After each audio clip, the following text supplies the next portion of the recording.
हार कोयटा को मिली, लेकिन मेरे हिसाब से सारी जिम्मेदारी कप्तान और टीम पे नहीं आती। टीम मैनेजमेंट भी इक्वली रिस्पॉन्सिबल है, जिसने कुछ बताया भी नहीं कप्तान को। रायली रॉसो देखें तो फॉरेन कैप्टन है, टीम मैनेजमेंट में सारी जिम्मेदारी है कि कंडीशंस क्या होने वाली है रावलपिंडी में। तो सबसे बड़ा कसूर मेरे हिसाब से जो भी टीम मैनेजमेंट में पाकिस्तानी नज़ाद लोग बैठे हुए हैं, मेरे हिसाब से उनकी जिम्मेदारी थी कि यहाँ टॉस जीत के आपको बैटिंग करनी चाहिए थी। बॉलिंग बनती नहीं है, इसकी वजह मैं आपके सामने पेश कर दूं। आप देखें, कुछ होते हैं कि फजूल के एक्सपर्ट बनने की कोशिश करते हैं, लेकिन मैं आपको बताऊं कि रावलपिंडी जब से आप देख लें मंडे से लगातार मैचेस हो रहे हैं, तो पिच आपको पता है कि दिन ब दिन स्लो ही होगी। वो क्यूरेटर के पास इतना टाइम नहीं है पिच के लिए कि वो उसको तरोताज़ा रखे। और बुध वाले दिन भी आप देखें 2 मैचेस हुए हैं, तो तकरीबन पीर से अगर हम लगा लें तो 6 से 7 मैचेस, अगर पीर से जुम्मा हो गया तो 5 दिन ये बन जाते हैं। और उसके बाद बुध वाले दिन 2 मैचेस हुए थे, तो 6 मैचेस टोटल खेले जा चुके हैं। छठा मैच आज खेला जा रहा है। तो इसका मतलब ये है कि पिच वो वाली नहीं है कि आप 240 रन भी आराम से बनेंगे। और वहीं आप टॉस जीत के पहले बैटिंग करनी थी। और फिर आपने देखा स्पिनर्स ने क्या हाल किया। कोयटा के स्पिनर्स ने भी जब गेंद पुराना होता गया क्या हाल हुआ। और यहाँ सैम अयूब ने भी 2 आउट कर दिए। तो ये चीज़ें होती है, कॉमन नॉलेज होती है, ये आपको लेनी चाहिए। और पिशावर जल्मी की बात करूँ तो वो तो जीती। आप देख लें, बॉलिंग लोग कमज़ोर कह रहे थे, लेकिन वो बैटिंग से 20 रन ज़्यादा बना देते हैं किसी भी विकेट पे, क्योंकि उनके पास जो 2 सुपर स्टार हैं ऊपर, बाबर आजम और सैम अयूब की बात कर लूँ तो पूरे टीम को वही लेके चल रहे हैं। उसके बाद तो ऐसा लगता है जैसे हाउस ऑफ कार्ड्स बिखरते हैं, उसी तरह पिशावर, आप देख लें कार्ड्स जो बिखरते हैं, उसी तरह पिशावर जल्मी की बैटिंग बिखर जाती है और पूरा रेजा रेजा हो जाती है। और आज अकील हुसैन ने आपको वो करके दिखाया। तो पिशावर जल्मी की डेप्थ की बात करूं बैटिंग में, वो नहीं है इनके पास। किसी दिन इनके 2 प्लेयर्स आउट हो जाएंगे 6 ओवर के अंदर अंदर, तो आपको पता चल जाएगा कि क्या टीम है पिशावर जल्मी। लेकिन साइम अयूब और बाबर आजम सिर्फ कैरी कर रहे हैं। साइम अयूब का आप लास्ट मैच देख लें, उधर भी 200 के स्ट्राइक रेट से बैटिंग करी थी उन्होंने। आज देख लें 250 के स्ट्राइक रेट से बैटिंग करके गए। बाबर आजम को देख लें आप, आज भी उन्होंने हाफ सेंचुरी स्कोर करी। पिछले मैच में भी जिस तरीके की उन्होंने इनिंग खेली थी, तो 2 बंदों पे टीम चल रही है पूरी। और फिर बॉलिंग में 10 रन फी ओवर बचाना मेरे हिसाब से थोड़ा रिलेटिवली ईजी हो जाता है, जब से मेहरान मुमताज़ पिंडी की विकेट पे बाबर आजम ने उनको खिलाया नहीं जा रहा था। मिसबाहुल हक बड़ी बातें करते हैं लोगों की, हालांकि मिसबाहुल हक ने मेहरान मुमताज़ को सिंध प्रीमियर लीग में भी चांस नहीं दिया। तो ये पता चलता है कि मोहम्मद नवाज को बचाने के चक्कर में मेहरान मुमताज़ को ज़ाया कर दो। लेकिन टीवी पे काफ़ी बात हुई और हमारे प्लेटफॉर्म से भी आवाज़ तो उठाई गई कि मेहरान मुमताज़, मैंने आपको बताया था कि बहुत अच्छा स्लो लेफ्ट आर्मर, इसको जिस दिन चांस मिलेगा अच्छा परफॉर्म करेगा। और लगातार 2 मैचेस में अच्छा परफॉर्म करके दिया। और आज बाबर आजम मेरे हिसाब से थोड़ा लेट लाया, इसको गलती की। आप पिछला मैच देखें, तीसरा ओवर मेहरान मुमताज़ को ले आए थे तीसरे ओवर में, और आज जो है मेरे ख्याल से ये नवीनुल हक को जब मार लगी उसके बाद लेके आए हैं बाबर आजम। 5वां ओवर था गालिबन, अगर मैं शायद ठीक कह रहा हूँ, तो 5वें ओवर में मेहरान मुमताज़ को लेके आए। अगर ये तीसरे ओवर में लेके आ जाते तो ये आपको और कोयटा के जो है वो रन्स कम दिखते हैं यहाँ, क्योंकि ग्रिप हो रहा है ना, जब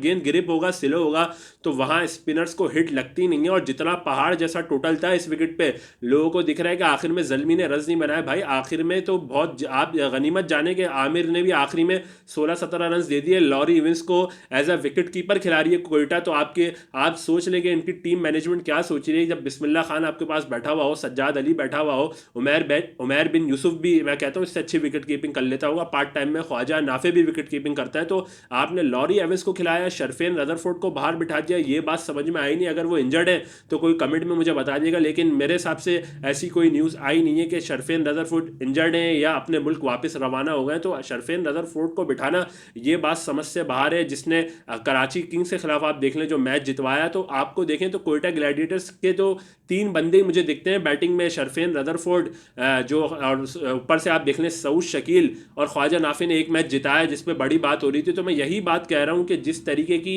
आपकी बैटिंग है कोयटा ग्लैडिएटर्स की, रायली रॉसो को कप्तान बनाया गया, उनसे एक मैच में भी परफॉर्मेंस हुई नहीं है। इस्लामाबाद यूनाइटेड वाला मैच देख लूँ तो वहाँ भी वो लकी रहे थे। जो आप देख लें टेक्नोलॉजी का जो मसला था, इसकी वजह से बेनिफिट ऑफ डाउट दिया गया रायली रॉसो को, और वो वहाँ मैच जिता के ले जाते हैं। लो स्कोर मैच था तो वहाँ भी उनसे बैटिंग हो नहीं रही थी, वो तो उन्होंने सिंगल डबल कर करके मैच जिताया। तो कोयटा ग्लैडिएटर्स जिस तरीके की टीम थी, ऑन द पेपर में बात करूं, जस्टिफाई नहीं करा अपनी परफॉर्मेंस को।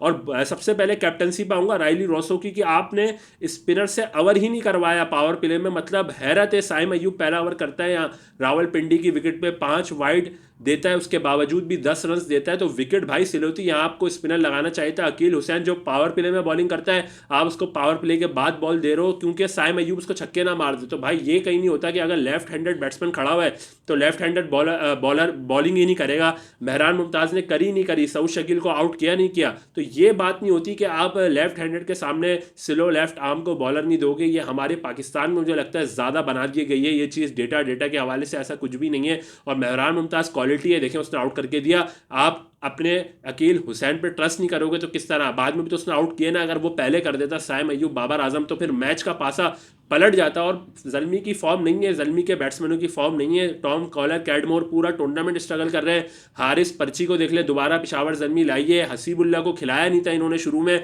और उसके साथ मुझे लगता है जितनी ज़्यादती हुई है ना पाकिस्तान में, बहुत कम प्लेयर्स आपको मिलेंगे जो न्यू टैलेंट में अपनी टीम से खेल नहीं पाते। तो हसीबुल्ला भी उनमें से एक है। इतना टैलेंट होने के बावजूद भी जहाँ भी जाते हैं उनको प्रॉपर चांस नहीं मिलता। तो पेशावर ज़ल्मी ने मुझे लगता है उनके साथ नाइंसाफ़ी की। अब उन्होंने जो 40 रन की नॉक खेली, फिर 30 रन की नॉक खेली, झलक दिखाई है उन्होंने। और हारिस की परफॉर्मेंस वैसी नहीं हो रही, वरना ये हसीबुल्ला को इस दफ़ा भी चांस नहीं देते। तो मुझे लगता है कि आप कह सकते हैं कि पेशावर ज़ल्मी ने जो मजबूरी में प्लेयर्स खिलाए वो उनके लिए लकी चार्म साबित हो गए, वो उनके लिए सितारे उभर के आए। आरिफ याकूब ने एक मैच में जिस तरह 19वां ओवर डाला, वहाँ से पेशावर ज़ल्मी मैच जीत गया। मेहरान मुमताज़ को खिलाया 2 मैच, उसकी परफॉर्मेंस ने बहुत बड़ा इंपैक्ट डाला है। और ऊपर से 2 आप वो देख लें, क्या नाम है, बैट्समैन देख लें, साइम अयूब जिस तरह बॉलिंग भी कर रहे हैं पावर प्ले में आके ऑफ स्पिन, और फिर उसके बाद बाबर आजम की फॉर्म देख लें। तो ये 4 आप कड़ी कह सकते हैं, यही प्लेयर्स हैं पेशावर ज़ल्मी के कोर। रवमन पॉल देख लें, सिलो। लोग कह रहे होंगे रवमन पॉल से आज बैटिंग क्यों नहीं हुई? तो रवमन पॉल से बैटिंग भाई कहाँ से होती है जब विकेट जो है वो बैट पे बॉल आएगा नहीं।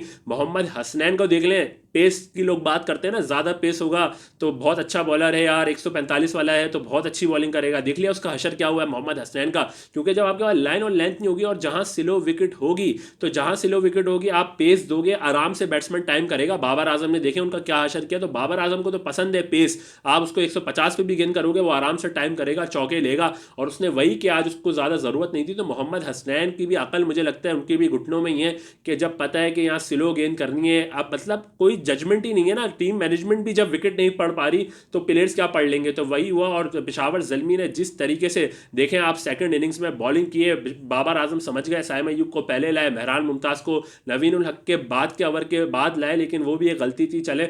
लेकिन पेशावर ज़ल्मी मैच कंफर्टेबली जीत गया। लेकिन इसके बाद मैं बात करूँ तो ये आज रायलू रोसो की पट्टी खुल गई मेरे हिसाब से। पोल पट्टी जो होती है ना वो खुल चुकी है रायलू रोसो की, कि ये पाकिस्तान में ना आपको कैप्टन चाहिए, पाकिस्तान का बंदा जो रावलपिंडी के ग्राउंड की विकेट को भी समझता हो, आपको मुल्तान की विकेट को भी वो समझता हो, कराची के एटमॉस्फेयर को, कराची के वेदर को, कराची की पिच को भी समझता हो, लाहौर की कंडीशंस उसको पता हो। ये नहीं चलेगा कि आप फौरन कोई भी ला के बिठा दो और फिर सीज़न के जब आप विकेट जहाँ कैप्टनसी शार्प पॉइंट की ज़रूरत हो तो फिर वहाँ जो है वो आप जो है वो स्ट्रगल करते हुए नजर आओ। तो यही बात होती है कि सरफराज अहमद को भी इसी वजह से खिलाया जा रहा था। अब तक उनकी परफॉर्मेंस कुछ भी नहीं थी, लेकिन जो उनकी पिच रीडिंग है और जो उनकी गेम अवेयरनेस है उसकी वजह से मुझे लगता है कि सरफराज अहमद को इतने मैचेस तक खिलाया गया। लेकिन सरफराज अहमद, मैं आपको लास्ट वीडियो में भी यही बोला था जो मैंने कोयटा के हवाले से की थी, सरफराज अहमद अभी भी टाइम है, इज्जत से आप किनारा कशी इख्तियार कर लो। मैं खुद बहुत बड़ा सपोर्टर रहा सरफराज अहमद का। एक टाइम पे बेहतरीन आप कह सकते हैं कप्तान, बेहतरीन कप्तान रहे वो पिछले डिकेड के। अगर आप देख लें कप्तान जितने भी पाकिस्तान क्रिकेट में आए, इनसे बेहतर कप्तान आपको नहीं मिला। लेकिन एक उम्र होती है और एक उम्र में क्रिकेटर को मुझे लगता है कि खैरबाद कहना होता है ग्राउंड को। और वो बहुत अच्छा टाइम था सरफराज अहमद के लिए कि वो यहाँ डिसाइड करते। देखें अब आप कोयटा ग्लैडिएटर्स ने भी आखिरकार उनको बाहर बिठा ही दिया। तो ये होता है कि अगर आप से नहीं हो रहा तो भाई कोई हर्ज नहीं है, आप मान लो नहीं हो रहा, आप टेस्ट मैचेस खेलो, अपनी फॉर्म वहाँ लगाओ तो मसला नहीं है। कायदे आजम ट्रॉफी खेलो, पाकिस्तान की टेस्ट टीम में अगर आपको खेलना है, मौके मिलते हैं आपको कायदे आजम ट्रॉफी की बनिस्बत, या आपको उधर से मौका मिलता है तो आप खेलें भले। लेकिन सरफराज अहमद ने मुझे लगता है गलती की, अब उनको अब नज़रसानी करनी पड़ेगी, या तो उनको कोई आप कह सकते हैं ना टफ डिसीजन की तरफ जाना पड़ेगा। लेकिन कोयटा ग्लैडिएटर्स भी जिस तरह टूर्नामेंट का स्टार्ट हुआ था और आते आते अब जो है अपनी पैथेटिक डिसीजन मेकिंग की वजह से, मैं कहूँगा जो उनकी टीम मैनेजमेंट के कुछ डिसीजंस हैं उसकी वजह से अब इनको आखिर में देखें परेशानी हो रही है, मैचेस कॉस्ट कर रहे हैं। अब देखना है इनका टूर्नामेंट कहाँ एंड होता है, कौन सी पोजीशन पे। एक टाइम पे तो लग रहा था कि नंबर 1 नंबर 2 पे एंड करेगी, लेकिन अब देखना है कि किस नंबर पे कोयटा ग्लैडिएटर्स एंड करती है, और अब क्या इनको एलिमिनेटर खेलना पड़ता है तो फिर इसके बाद इनके पास भी एक ही मैच होगा, वो हारते हैं तो फिर टूर्नामेंट से बाहर हो जाएंगे एलिमिनेटर वाले। अगर क्वालिफाई नंबर 1 नंबर 2 पे आते तो फिर 2 चांस होते हैं, जिस तरह के आप लोगों को पता होगा कि क्वालिफाई अगर बंदा करता है नंबर 1 नंबर 2 पे क्वालिफायर खेलता है तो फिर आप हारते भी हो तो फिर आपके पास एक चांस होता है। तो ये बहुत बड़ा सेटबैक रहा कोयटा ग्लैडिएटर्स के लिए, जिस तरीके की फॉर्म लगी हुई थी प्लेयर्स की, लेकिन उस तरीके से कैपिटलाइज नहीं कर सके। और पेशावर जल्मी जिनकी बॉलिंग की मैंने बहुत बात की थी, अब मुझे उनकी बॉलिंग स्ट्रांग होते हुए नजर आ रही है। मेहरान मुमताज और लूक वुड जिस तरीके की बॉलिंग कर रहे हैं, सलमान निशाद को भी आज बाहर बिठाया गया, खुर्रम शहजाद को लेकर आया गया, तो बॉलिंग भी साइम अयूब भी अब ओवर्स कर रहे हैं। तो ये एक आपको अच्छा पैकेज नजर आ रहा है पेशावर जल्मी का। तो फिर आपके साथ नेक्स्ट वीडियो में मिलते हैं, जब तक देखते रहिए द क्रिकेट डग आउट। अल्लाह हाफिज़।